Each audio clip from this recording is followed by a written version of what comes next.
जय जय रघुवीर समर्थ. नमस्कार, मी रवींद्र पाठक, समर्थ या चित्रपटाचा निर्माता आहे.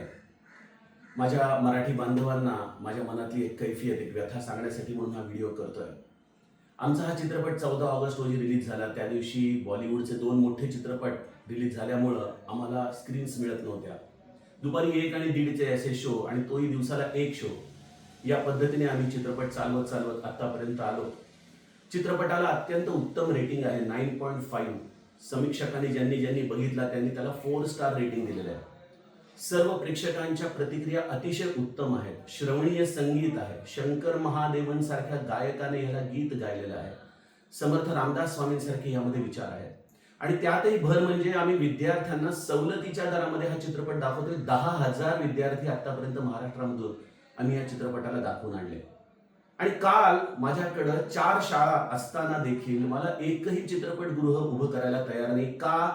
तर एक दक्षिणेकडचा चित्रपट आलेला आहे आणि आम्हाला 400 रुपये प्रत्येक सीटला मिळतात. मग आम्ही तुमच्या 100-150 रुपयाच्या फुटकळ गोष्टींसाठी चित्रपट कशाला देऊ? अशा पद्धतीची उत्तर आम्हाला चित्रपटगृहातून मिळतात. मराठी चित्रपटाने करायचं काय? ठीक आहे, स्पर्धेमध्ये आम्हाला उभं राहिलं पाहिजे, आम्ही स्पर्धेमध्ये जिंकलं पाहिजे, हे सगळं ठीक आहे, पण अरे आम्हाला कॉम्पीट करायला चान्स तर द्या. रिलीज झाल्यापासून दररोज 1 शो, तोही दुपारी 1 आणि 1:30चा, तो देखील आम्ही फास्ट फिलिंग करून दाखवला.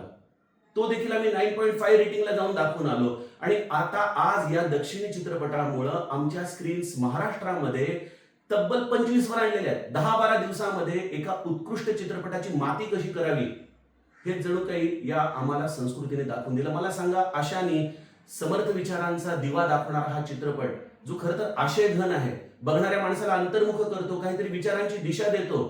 मराठी निर्मात्याने चित्रपट बंद करले केव्हा आहेत का बनवायला? असे आशयघन चित्रपट बंद केले पाहिजेत का? आम्हाला सांगा.